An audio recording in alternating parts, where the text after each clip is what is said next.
Glória a Deus, glória a Deus. São tantas emoções, né? Quando a gente olha para algumas imagens, algumas lembranças que o Facebook traz, algumas que a gente busca, lá no fundo, uma coisa eu posso dizer para vocês: valeu a pena tudo, vale a pena tudo. É importante a gente concentrar e entender assim, em plena, se ficar aqui vai roubar a atenção, né? É lindo demais, né? É assim, ó, servir é desse jeito. Quem quer dá um jeito, quem não quer arruma desculpa, e quem quer dá um jeito. É assim o serviço na casa de Deus, né? Eu já vi lá na África mãe com três, um na frente, um do lado e outro atrás. Mas não é com essa coisinha bem arrumadinha, não. É com umas capulanas amarradas assim. Você fala assim, vai cair, ou então vai macetar, vai morrer afogada, né? Mas vive, sobrevive. Mas deixa eu dizer uma coisa para vocês, queridos: valeu a pena cada minuto, valeu a pena cada lágrima, valeu a pena cada madrugada, valeu a pena cada uma das coisas. Você chegar numa segunda-feira, depois que nós já tivemos 3 reuniões, sexta, sábado, domingo, e ter vocês aqui. Alguns não puderam, outros não quiseram, mas vocês estão aqui, e eu quero dizer que eu me alegro com vocês, me alegro por vocês, por cada um de vocês que estão aqui hoje. E quando eu entrei hoje aqui, o Senhor me trouxe à memória algumas coisas, e uma delas bem recente. Eu estava acompanhando um pastor amigo que estava pregando em uma igreja.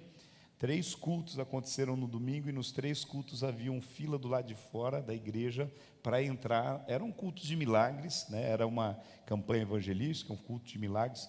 Mas eu creio que Deus pode fazer isso no nosso meio. Eu creio que nós já tivemos fila para entrar na igreja lá embaixo. Quem é do nosso lá lembra disso. Nós já tivemos 2 cultos assim, o pessoal ficava ali, um era às 17 e outro às 19. E é que ficava a gente tinha que pedir, irmãos, dá para dar licença, dá para ir embora. Tem alguém que lembra desse tempo? Tempo agradável. Hoje Deus tem nos dado um espaço maior, mas nós precisamos voltar a ter esse problema de novo. Deixa eu dizer uma coisa para vocês. Se quiser pode soltar o meu tempo aí, não tem problema não. Hoje eu vou tentar obedecer vocês, né? Vou tentar. Agora é culpa do Edson, né? Deixar a gente saudosista assim, né? A gente ficar saudosista, mas eu me lembro de quando, falando sobre o tema do ano que nós estamos aqui para trabalhar, eu vou dizer algo que eu tenho sentido no meu coração nesse tempo. Eu tenho completado 50 anos, jubileu de ouro. Nós temos declarado que a bênção do jubileu está sobre essa casa, sobre essa igreja. Mas hoje eu tive uma sensação, um entendimento, como se eu estivesse começando o meu ministério do zero, como se eu estivesse começando o ministério de novo. Eu nem tinha parado para pensar, mas o meu trabalho de conclusão de curso, na época a gente chamava isso de tese, a gente chamava mais o meu TCC, o tema dele era discipulado, uma metodologia contextualizada. Eu estava no seminário, numa igreja que não tinha cultura de discipulado, sequer tinha abertura para visão celular. Isso há 27 anos atrás, e eu mergulhei em livros, mergulhei a acompanhar algumas igrejas. Na época não tinha internet para a gente conhecer mais e pesquisar. Aliás, a internet não era tão acessível, né? Mas eu até vou buscar os meus manuscritos para dar uma olhada nisso tudo. Quem sabe a gente até dividir algumas coisas, e foi algo assim. E esse ano é o ano do discipulado. Eu não acredito numa igreja sem a cultura do discipulado. Eu não acredito num processo. Eu digo a vocês assim, eu já tive oportunidades assim de ser sondado para pastorear outras igrejas, mas que disseram assim, mas não dá para ter visão celular. A gente nem começa a conversar, né? Primeiro que a gente precisa entender que esse foi o chamado de Jesus para nós. Mateus 28 tem essa meta para nós. 2 Timóteo, Paulo nos ensina a respeito disso, desse processo do discipulado. E eu digo para vocês assim, o discipulado funciona. O discipulado, ser um discipulador é mais do que ser um líder de célula. Às vezes a gente faz uma confusão. O líder de célula naturalmente é um discipulador, um pastor naturalmente é um discipulador, mas cada pessoa que conhece Jesus, que se aprofunda na fé, ele tem essa responsabilidade, essa missão de se tornar um discipulador também, de compartilhar o evangelho, de compartilhar os princípios da palavra, de cuidar de alguém que é mais novo para viver debaixo desse propósito. Então esse ano a gente vai caminhar debaixo dessa ainda de aprofundar, de voltar às raízes, ao primeiro amor. E vou dizer uma coisa para vocês, né? Eu estou agora como Josué, quando chegou na terra prometida, diz assim, eu me sinto como quando eu saí, quando eu comecei essa jornada, jovem, forte, determinado para cumprir o chamado de Deus. E é por isso que eu quero compartilhar essa palavra com vocês hoje aqui. O tema da ministração é: não vamos parar. Fala para a pessoa que está ao seu lado assim: não vamos parar. Assim, eu não vou parar. Glória a Deus, glória a Deus. Nós vamos ler, a palavra de Deus está em Joel capítulo 3, versículo 9 ao versículo 11. Eu vou ler uma versão um pouquinho diferente, mas está tudo igual, na sua Bíblia, ok? Está aí, também quero ler essa palavra com você. Diz assim: preparem-se para a batalha, soldados, sentido, apresentar armas, marchem, transformem as suas pás em espadas, transformem as suas foices em lanças, que o fraco estufe o peito e diga: eu sou valente, sou um lutador. Vamos ler junto esse texto aí? Vamos lá? Mesmo que sair meio diferente, estufe o peito aí, põe para fora. 1, 2, 3, vamos lá? Preparem-se para a batalha, soldados, sentido, apresentar armas, marchem, transformem as suas pás em espadas, transformem as suas foices em lanças, que o fraco estufe o peito e diga: eu sou valente, sou um lutador. Amém? Você pode aplaudir o Senhor Jesus? Eu quero ir lá para o verso 14, não está no PowerPoint, mas o verso 14 diz assim: multidões no vale da decisão, porque o dia do Senhor está perto no vale da decisão. Multidões no vale da decisão, porque o dia do Senhor está perto no vale da decisão. Pai, obrigado pela tua bondade, pela tua fidelidade, pelo teu cuidado. Obrigado porque hoje nós estamos aqui nesta segunda-feira, profetizando pela quarta estação do ano e agradecendo ao Senhor por tudo que o Senhor tem nos feito. Eu sei, Senhor, que tem sido um tempo tão tremendo. Desde sexta-feira recebemos uma palavra poderosa, desafiadora. Sábado nós recebemos uma palavra que veio ao nosso coração, mostrando a nossa fragilidade e a dependência que precisamos ter do Senhor. Ontem o Senhor falou claramente sobre a tua paternidade, sobre a casa que o Senhor tem nos dado, a herança, o legado que o Senhor tem para nós. E hoje o Senhor tem essa palavra de ânimo para a nossa vida. Por isso, Espírito Santo, que cada palavra, que cada frase, que cada princípio entre como uma flecha e transpasse o coração de cada um. Nós queremos agora que cada mente agora seja cativa ao Espírito Santo de Deus. E nós queremos ouvir a tua voz e sermos, ó Deus, abençoados em nome de Jesus. Amém, amém. É tremendo a gente poder entender que há algumas coisas que são às vezes até mesmo inesperadas, né? Hoje pela manhã eu recebi uns 3 áudios mais ou menos de uma irmã, né? Vou até mencionar aqui o nome, porque e que colocou sobre, e fazendo algumas considerações sobre a pregação de ontem, sobre a palavra de ontem, sobre o culto de ontem. E eu fiquei encantado porque, na verdade, essa irmã não estava aqui ontem, por razões óbvias. Era a irmã Neide. Ela disse: olha, eu e o Ezequiel estivemos aqui, não pudemos ir à igreja, mas nós estávamos ouvindo a palavra. E o que foi legal não foi só, a gente deu uma olhadinha no culto. Ela compartilhou algumas coisas que foram pontuais dentro do culto. Eu fiquei animado com isso. Mais animado ainda ela dizer para mim assim: o Ezequiel está bem, fazendo fisioterapia, e já começou até a dar uns passos no andador. Glória a Deus, para quem estava só na cama, né?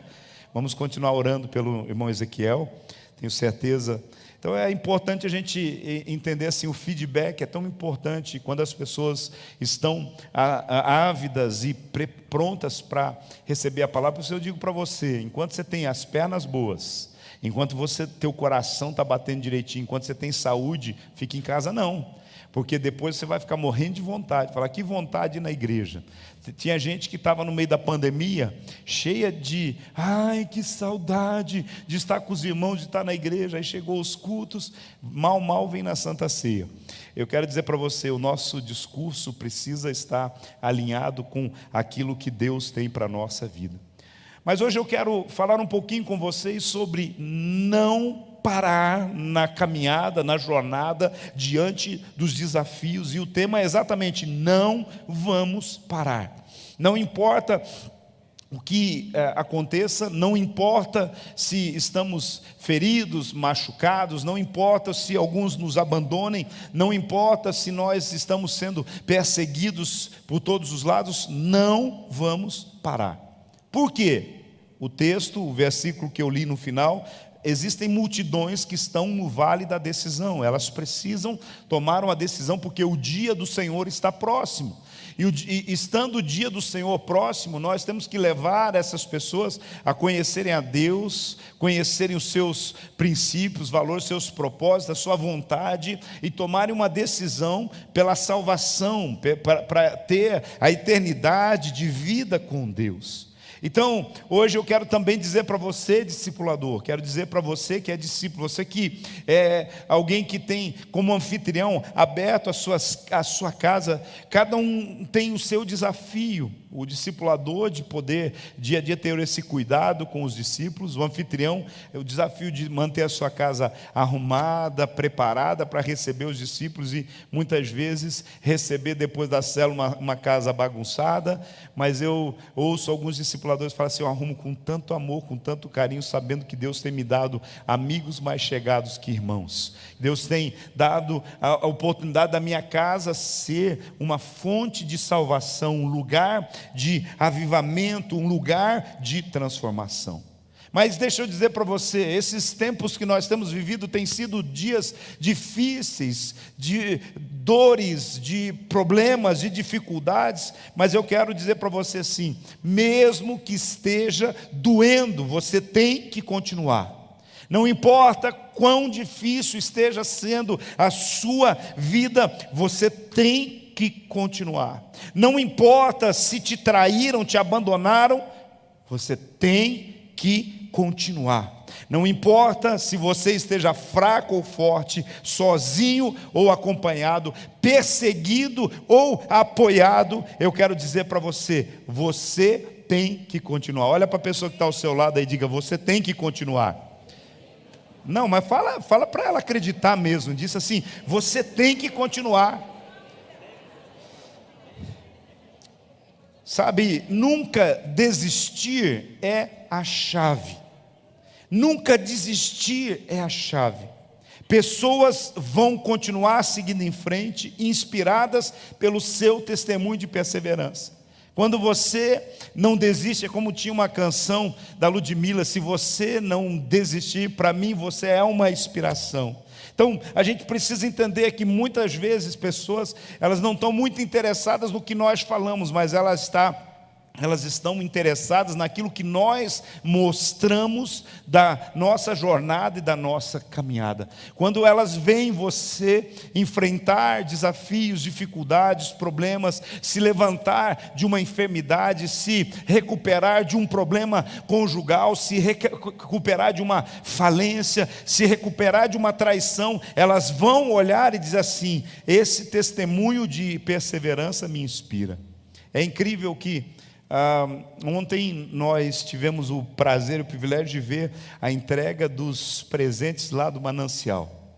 Foi fantástico, é uma coisa assim, uau, a gente arrepia de pensar, de ver o quanto que o coração de uma criança pode ser tocado e quanto que pessoas podem abençoar. E a Tati me contava a história de uma menina que ela está já há 4 anos nesse momento de pedir os pedidos. É a cartinha para o Papai do Céu. Cartinha. Todo ano ela pedia uma casa de bonecas. Todo ano. No primeiro ano não ganhou. Aí no segundo ano, mas você vai pedir de novo, você não ganhou. Não quero outra coisa. Casa de bonecas. Ganhou qualquer coisa, mas não ganhou. No terceiro ano, ela pediu o quê? Uma casa de bonecas, e daí ela não ganhou. Aí chegou o 4º ano, o que ela pediu? Uma casa de boneca. Irmão, tiveram que deixar para entregar a casa de boneca no último momento para as outras crianças não ficar com inveja. Sabe? Uma casa de boneca maior que ela assim, dessa largura, e eu penso que com as bonecas todas que estava embrulhada, teve que a mãe dela sair esforçando para levar para casa e tudo mais. Eu fico olhando e pensando, quem vai ser essa menina? É alguém que me inspirou ontem, é alguém que mostrou para mim assim, se eu quero alguma coisa, se eu estou determinado por alguma coisa, eu não posso simplesmente aceitar qualquer coisa. O grande problema que acontece com a gente é que muitas vezes nós aceitamos trocar facilmente qualquer coisa, simplesmente porque nós queremos gratificação imediata. Um dos grandes problemas que muitas pessoas estão endividadas, muitos problemas porque muitas pessoas desistem do ministério, muitas pessoas desistem da família, desistem porque elas querem gratificação imediata. Sabe, é aquela história, você não tem o dinheiro para comprar um iPhone 14, que custa R$10.000. Mas você fala assim, mas eu posso comprar na Casas Bahia, em 24 vezes, no carnê, e vai caber dentro vai caber dentro do meu orçamento as parcelas. Daí vai lá e compra, porque quer aquilo imediatamente. Mas vai sofrendo com todo aquele processo por causa da gratificação imediata.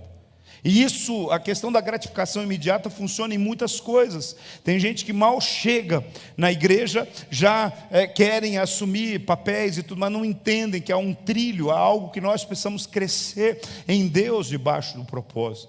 Então, hoje quando eu estou dizendo assim para você, não desista, sabe por quê? Se você sentar e conversar com o pastor Valdomiro, ele vai contar para vocês quantas vezes ele sentou comigo e chorou. Ele falava assim, vou abandonar meu emprego. Ele não era pastor ainda, porque no processo da liderança de célula, demorou uns 3 anos para poder romper em ter uma célula, né? Era 2, 3, eu não conseguia aqui, ele chorava, ou era por causa do horário, ele trabalhava num horário que não conseguiam mudar ele de horário. Ele teve um tempo que ele só podia fazer célula se fosse no final de semana, não é isso, pastor Valdomiro?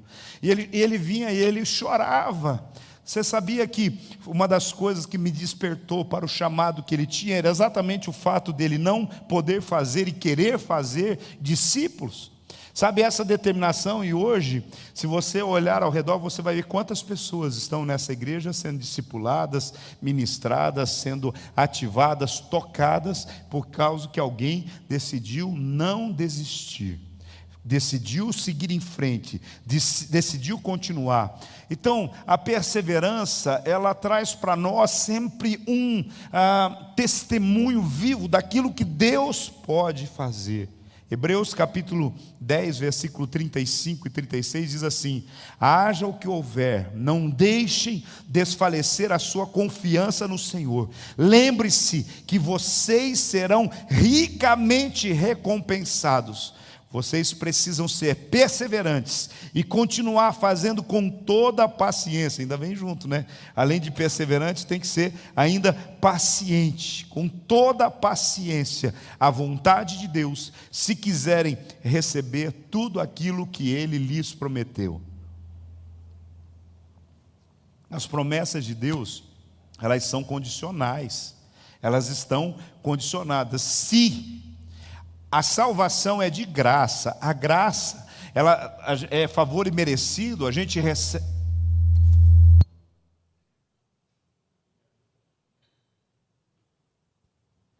A graça é favor imerecido. A graça, ela está linkada com a salvação. Mas há muitas coisas que nós recebemos de Deus que está ligadas a questões como perseverar, esperando esse processo e ter paciência. Há muitas coisas que são assim. Então, muitas pessoas desistem e não entendem. Se você quiser receber tudo que Deus prometeu, persevere e seja paciente. Deus prometeu que vai salvar a minha família, persevere e seja paciente. Deus prometeu que vai fazer eu uma pastora, um pastor de uma multidão, persevere e seja paciente. Deus prometeu que vai me prosperar, de tirar dessa zona que eu tenho estado, essa zona de fracasso, de algumas situações. Persevere e seja paciente. Não pare de perseverar. Não deixe de continuar. Então essa é a palavra que nós aprendemos. E hoje eu digo para você, por favor, não pare. Por favor, não pare. E aí Isaías 43, 18, 19 diz: não fiquem lembrando do que aconteceu no passado. Não continue pensando nas coisas que eu fiz há muito tempo. Vejam, estou fazendo uma coisa completamente nova, algo que já comecei a realizar. Será que vocês ainda não perceberam? Eu vou abrir uma grande estrada no deserto e no meio da terra seca eu vou fazer correr riachos. Nós estamos falando de um recomeço. Nós olhamos para o passado com gratidão, mas nós olhamos para o futuro com esperança, sabendo que Deus está fazendo uma coisa nova. É importante a gente entender, pastor Cleverson, Deus está fazendo uma coisa nova. No meio daquele deserto, Ele está abrindo uma estrada. No meio daquela sequidão, Ele está trazendo um riacho e Ele vai fazer florescer tudo que estiver ao redor. É importante a gente entender, irmãos, que eu confesso dizer para vocês que eu chego no final do ano e esse é um momento assim que parece que a gente tem que puxar uma respiração lá no fundo, né? Devia existir uma bombinha igual o Edson usa ali para asma, devia existir uma bombinha, pastor Oséias, de motivação nos final de ano assim, né? Uma bombinha de espírito, assim, uma coisa assim que, sabe? Porque, na verdade, às vezes a gente puxa o ar, parece que não vem. A gente chega, às vezes, sem energia. A gente chega, às vezes a questão não está que a gente não consegue se mexer, se mover, mas o segredo da recuperação da energia e da alegria que vai impulsionar você a seguir em frente, superando os fracassos, é exatamente você entender que tudo começa na sua mente. O segredo de recuperar as energias é a gente trazer um frescor à nossa mente, é a gente esquecer o que se foi, no sentido do peso, de soltar os vagões do passado. A gente tem que seguir em frente, entender que há outras coisas diante de nós. O segredo da recuperação da energia e da alegria é a gente também manifestar a atitude, ou seja, isso se manifesta na nossa atitude. Você precisa decidir apreciar o que está diante de nós. Olhe para a sua célula, talvez você vai verificar e dizer assim, teve algumas pessoas que não persistiram, não continuaram, mas olhe para quem está aí com você, dizendo, vamos juntos, vamos orar juntos, vamos caminhar juntos, vamos profetizar juntos, vamos inclusive orar por aqueles que estão desistidos, vamos encorajar eles, vamos chamar a atenção deles para aquilo que Deus tem para eles. Hoje, estava conversando com a Tati, porque apesar de, ontem nós vivemos um momento assim, bem gostoso, que é o fato de eu vi os irmãos aí, o Tiago, alguns que estavam ali tendo que colocar mais cadeiras, não foi isso que aconteceu ontem? Tem que colocar mais cadeiras, um problema bom, né? E é interessante, a gente quer ver isso acontecer, mas você sabia que mesmo quando a igreja está lotada, a gente fica de olho em cada rostinho, a gente sabe de cada um que poxa, aquele, tem alguns que a gente fala assim, 4 noites e não apareceu nenhuma noite. E sabe o que acontece? É gente que durante o ano vai querer estar debaixo da mesma nuvem de bênção. É as pessoas que vão dar mais trabalho dizendo, ora por mim, eu estou com dificuldade, eu não consigo romper, eu estou com problema financeiro, eu estou com problema de pagar aluguel, eu estou com isso, é ou não é? E aí são os que mais, por quê? Porque quem se adianta governa. Se a gente quer ver algo diferente, a gente tem que profetizar, a gente tem que levantar os olhos e profetizar aquilo que está por vir. Que Deus te abençoe. Se você esteve nas 4 noites, que Deus te abençoe. Se você veio apenas hoje, eu quero dizer para você, a bênção do Senhor está sobre você também. Levanta os olhos e coloque, consagre diante do Senhor e declare o favor, a bondade do Senhor. Ele vai te surpreender. Essa atitude é muito importante na sua vida. Então, o segredo da recuperação da energia e a alegria também acontece na ação.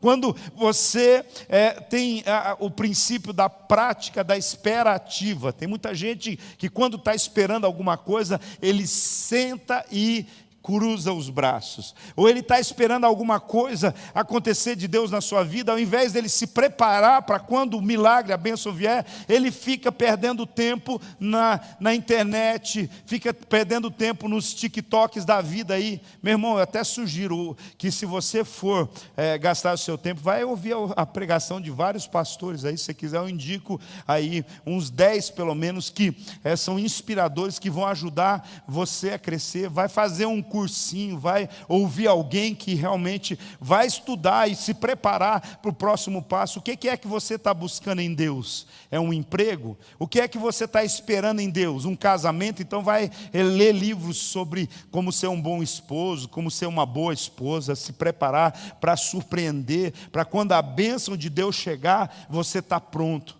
Deixa eu dizer para os jovens que estão aqui, tem jovens aí que estão aí, o tempo está passando, e você fala assim, acho que Deus se esqueceu de mim. Não, é você que se esqueceu de se preparar, de ser quem Deus quer que você seja como um esposo. Comece a mover nesse propósito. Então, a espera ativa e positiva, e implica muitas vezes a gente admitir as circunstâncias, perdoar, esquecer. Então é importante a gente ter esse propósito que Deus tem na nossa vida e no nosso coração. Às vezes eu vejo, e é muito importante, você sentar para se aconselhar, pedir um conselho para o seu discipulador, para o seu líder. Às vezes, até para um profissional, às vezes você precisa fazer terapia. Eu ontem ouvindo o pastor falar, que ele foi sugerido fazer 3 meses de terapia, ele nem sabe se aguentaria os 3 meses, mas ele acabou tendo que aguentar 3 meses e 3 anos. Daí a gente fala assim, meu Deus, ele é crente desde criança, já era pastor de uma grande igreja. Aí, irmão, que a gente quase fica louco mesmo. É aí que é das questões do dia. Mas o que eu quero que você entenda é o seguinte: sessões de aconselhamento, recomeços, ou novos começos, relações afetadas ou rompidas, tantas coisas que acontecem na nossa vida que trazem dor, situações dolorosas, muitas vezes nos travam, mas às vezes nós entramos também num caminho de cura, nós entramos num caminho caminho num trilho de transformação da nossa vida, mas o que nós precisamos entender é que, muitas vezes, o que acontece? Muitas pessoas entram em processo de terapia e elas ficam muito tempo no passado,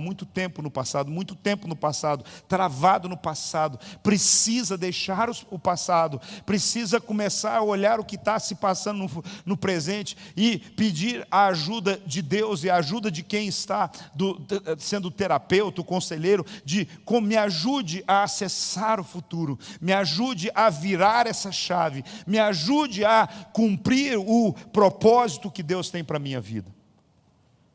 2021 foi um ano muito difícil para mim. Entre os meses de agosto e novembro, eu entrei numa crise muito profunda e eu tive que, no início de depressão, eu tive que entrar e fazer terapia, encontrar um psicólogo algumas vezes. Uma vez, inclusive, a pastora foi comigo, esteve comigo. E foi muito bom. Um pastor, homem de Deus, eu disse para ele: olha, você é pastor também, mas é um psicólogo há mais de 40 anos. Eu falei: não alivia. Se eu estou aqui, demorei para vir aqui, tive dificuldade para vir aqui, mas agora que eu estou aqui, não alivia. Não fique usando meias verdades. O que tiver que ser dito, que seja dito.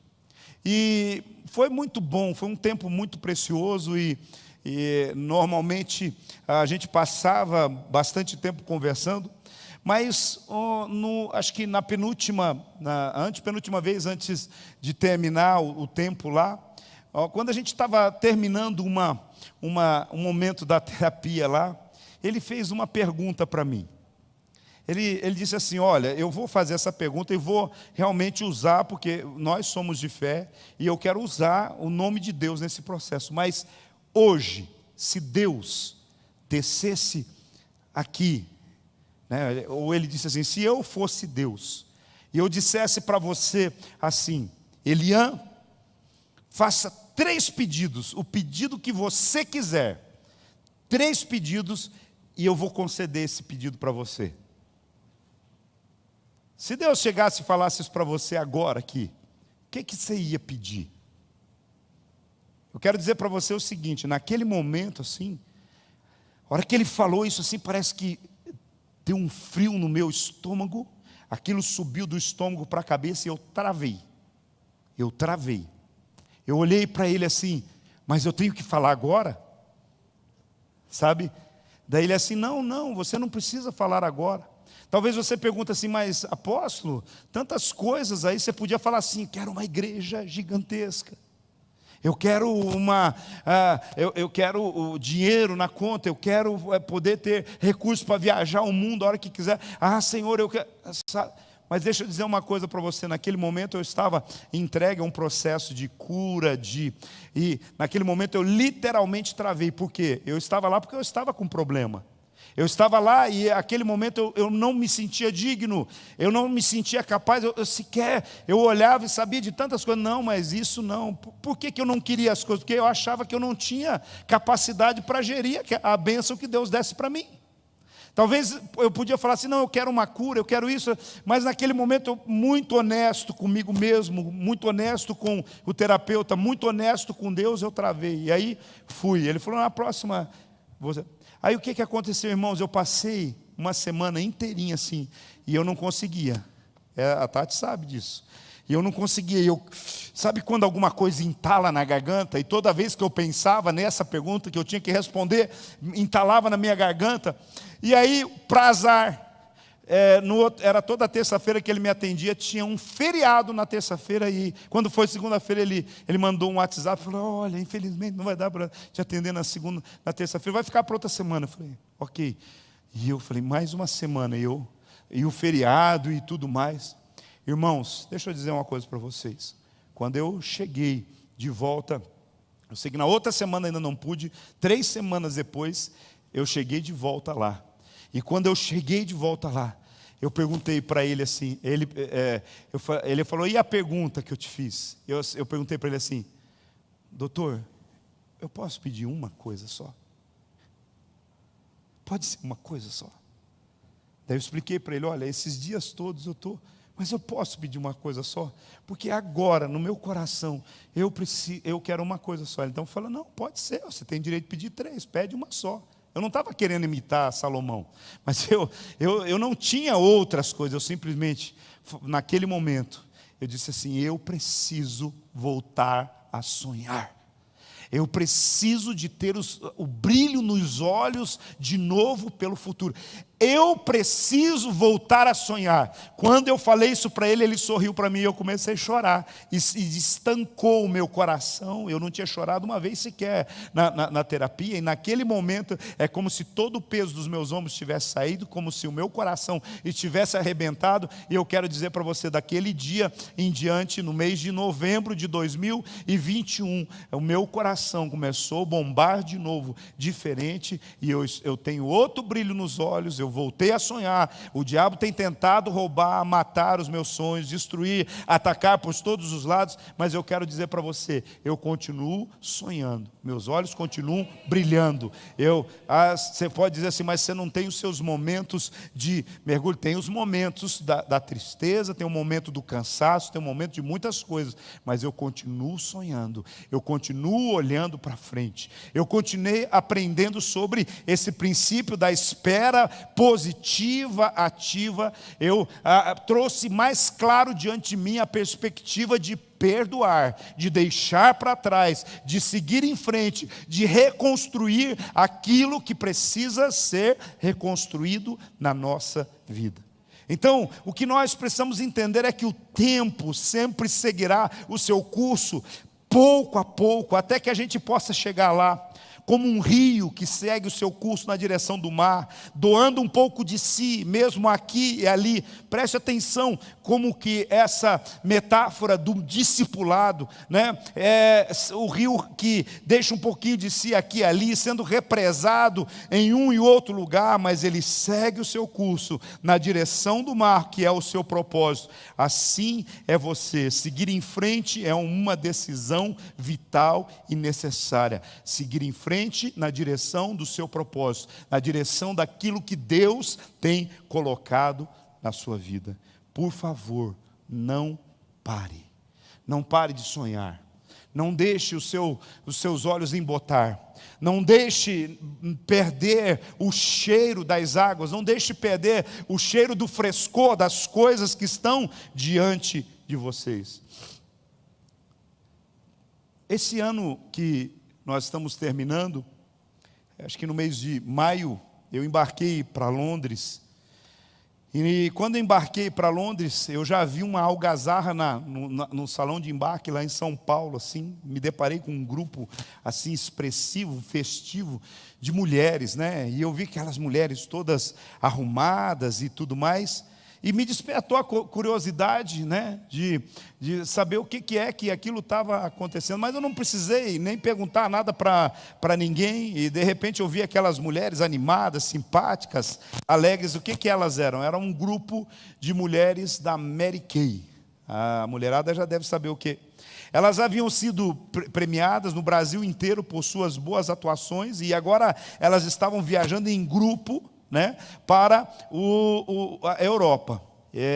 E nesse processo sentou uma senhorinha do meu lado e a filha dela. Então, cada mulher, o prêmio era ir e poder levar uma acompanhante, ou levar um acompanhante.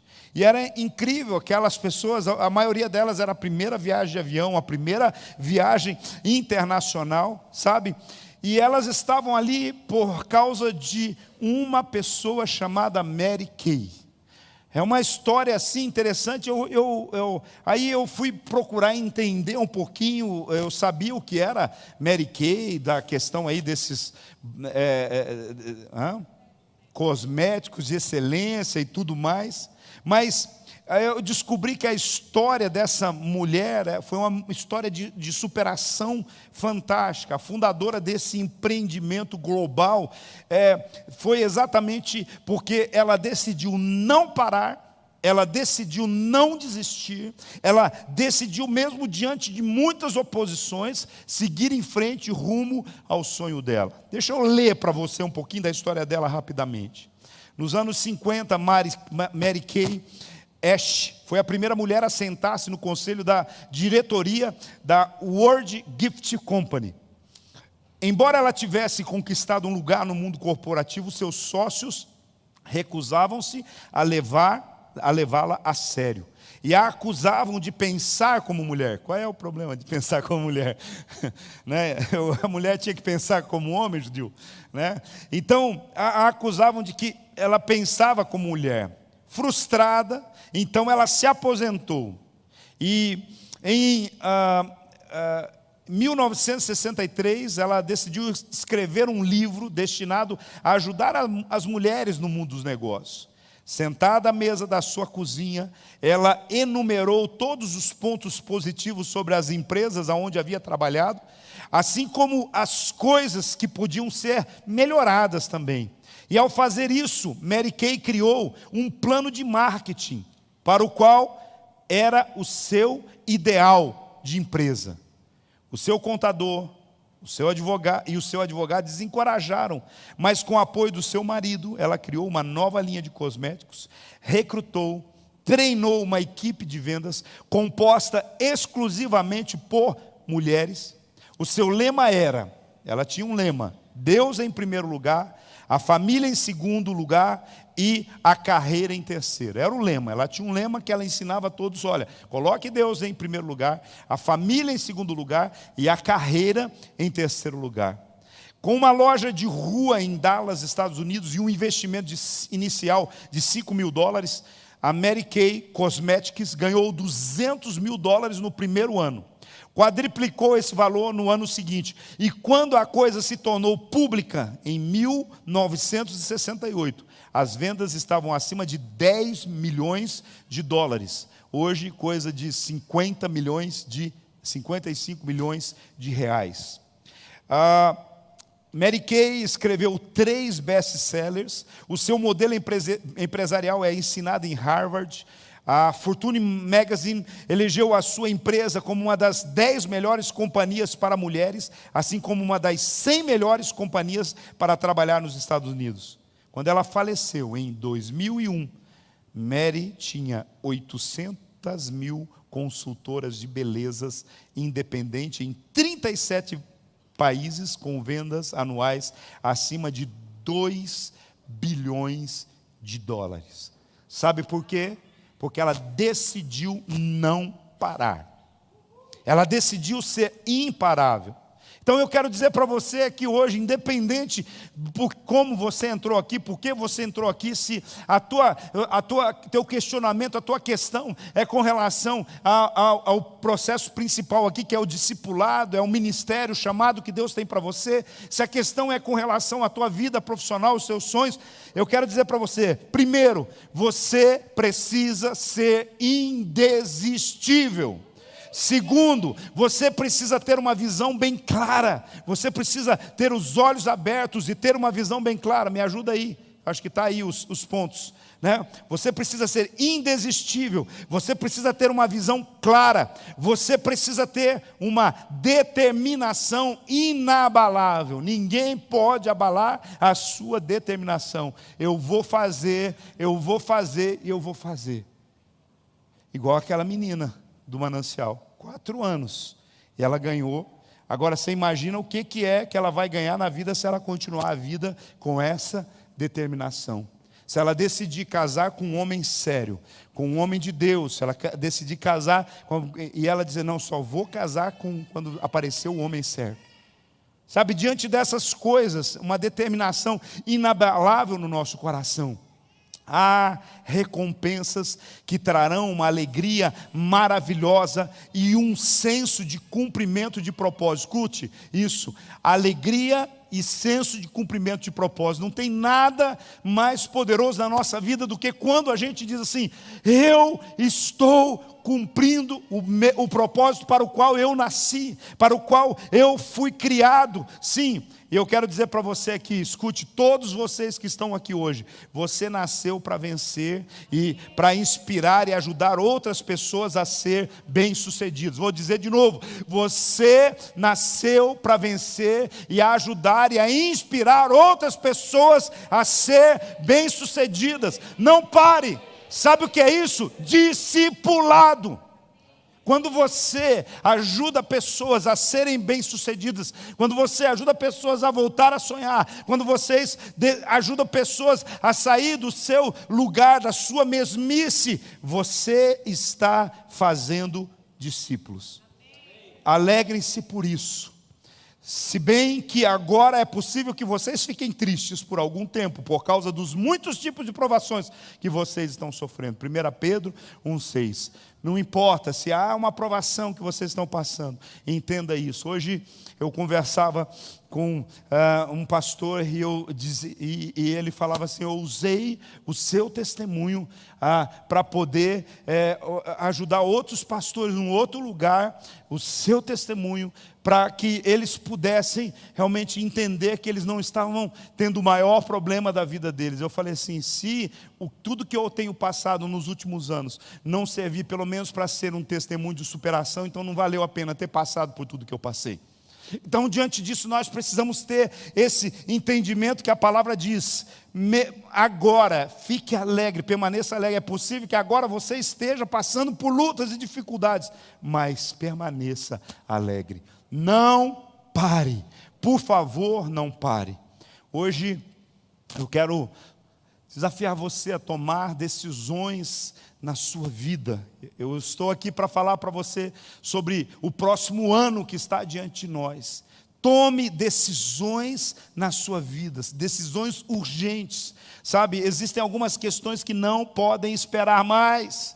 Existem algumas questões que precisam ser resolvidas de imediato, porque é uma trava que está impedindo as suas conquistas. Você precisa destravar essas conquistas, e essa decisão só você pode tomar. Você precisa descobrir o que é que está esfriando a sua paixão, drenando a sua energia e anulando a sua fé, a sua convicção de que Deus mandou fazer. Hoje é dia de fazer uma limpeza. Hoje é dia de fazer uma faxina na mente, uma faxina no coração, uma asepsia na alma e entrar num processo da vida abundante que Deus tem preparado para você.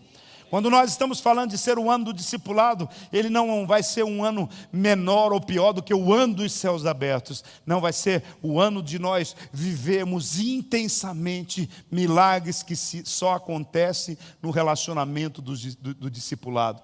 Há muitos milagres que nunca ninguém mais viu assim, a olhos nus na sua vida, mas só viram quando os discípulos de Jesus estavam lá. O milagre da multiplicação dos pães e dos peixes acontecendo na mão dos discípulos. O milagre da fé, da ousadia, o milagre de andar sobre as águas, o milagre de ver o Senhor Jesus fazendo tantas coisas poderosas. Há coisas em sua vida que você pode não ter conseguido escolher, tais como, já mencionei isso em outras vezes. Tem coisas que você não pode mudar, tem coisas que já estavam determinadas quando você veio ao mundo. Sabe, a família que você nasceu, por exemplo, você não pôde escolher a casa, o lugar, o ambiente, você não pôde escolher quem seriam os seus pais, você não pôde escolher, mas eu quero dizer para você, tem muitas outras coisas que você pode escolher. Ontem foi uma palavra tão poderosa para nós nesse sentido. O que nós precisamos é fazer a escolha por aquilo que é precioso, pelo milagre, pelo favor, pelas promessas de Deus na nossa vida. Não escolhemos as circunstâncias, mas podemos escolher o que fazer com elas. Escute.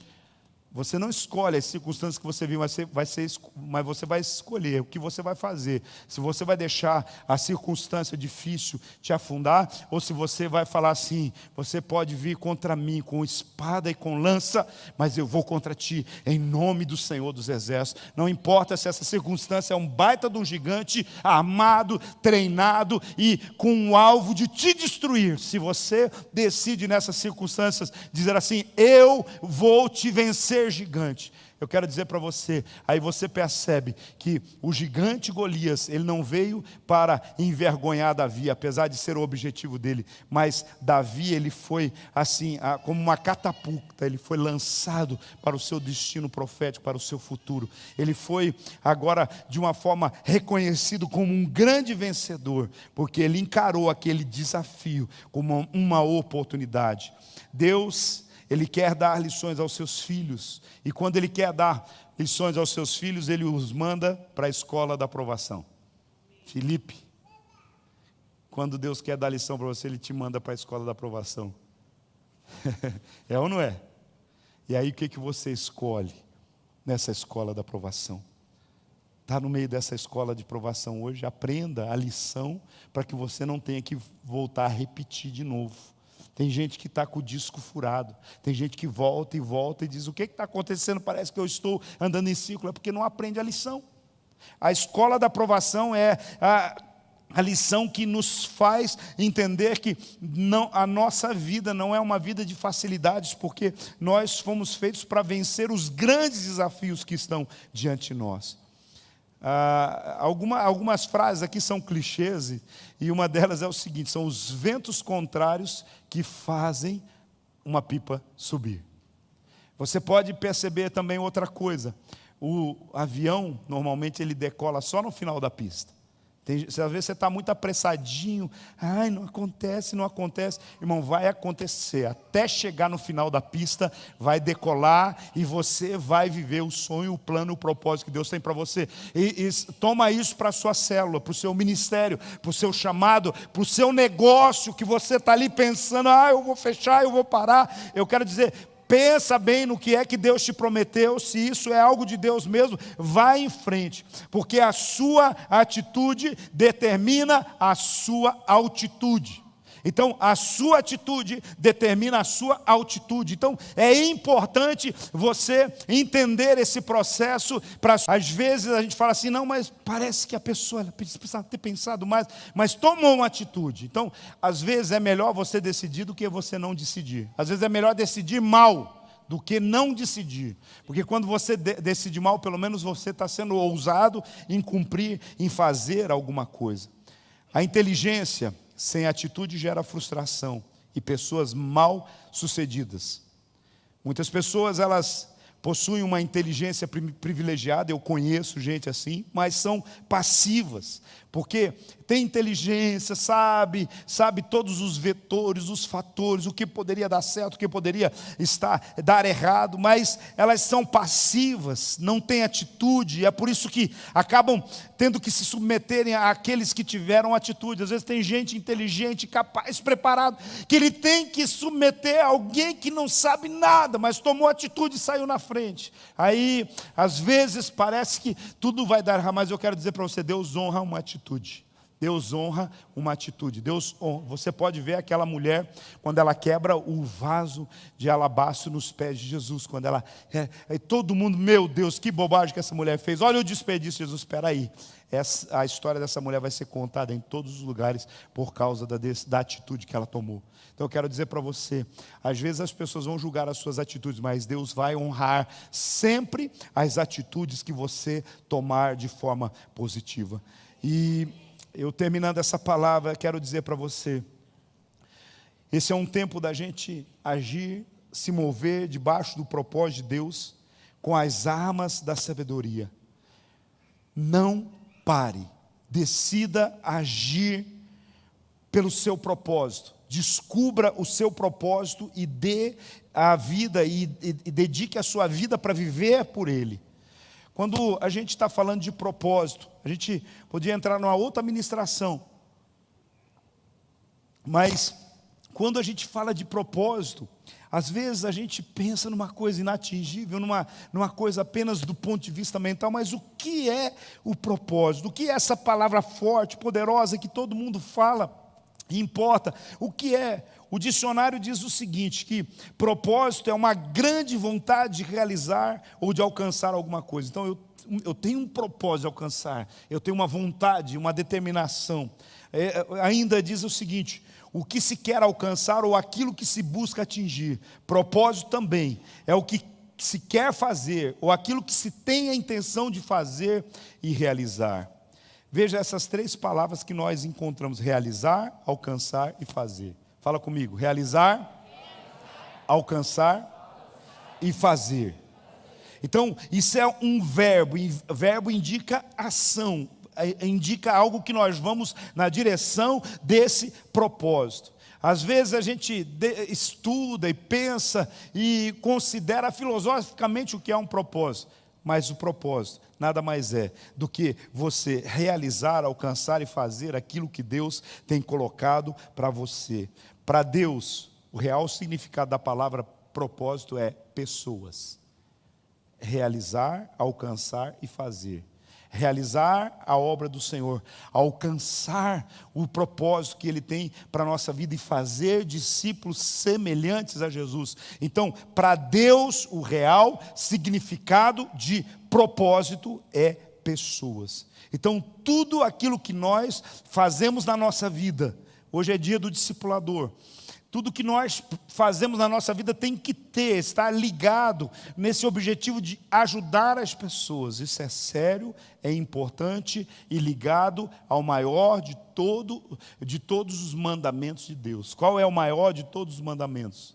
Amarás o Senhor teu Deus de todo o seu coração, de toda a tua alma e de todo o seu entendimento, e ao seu próximo como a ti mesmo. Quando eu amo a Deus e quando eu amo o meu próximo como a mim mesmo, então eu vou ser um discipulador. Só é discipulador, só cuida de vidas quem ama a Deus. E é por isso que esse versículo que está no capítulo 22, os versículos 37 a 39 de Mateus, nos ensina o maior de todos os mandamentos. E o segundo maior é amar o seu próximo como a si mesmo. Então nós podemos concluir que propósito é uma ação, sim, uma ação que nos leva a amar pessoas, cuidar de pessoas e chegar junto ao coração do Pai. Coloque-se em pé em nome de Jesus.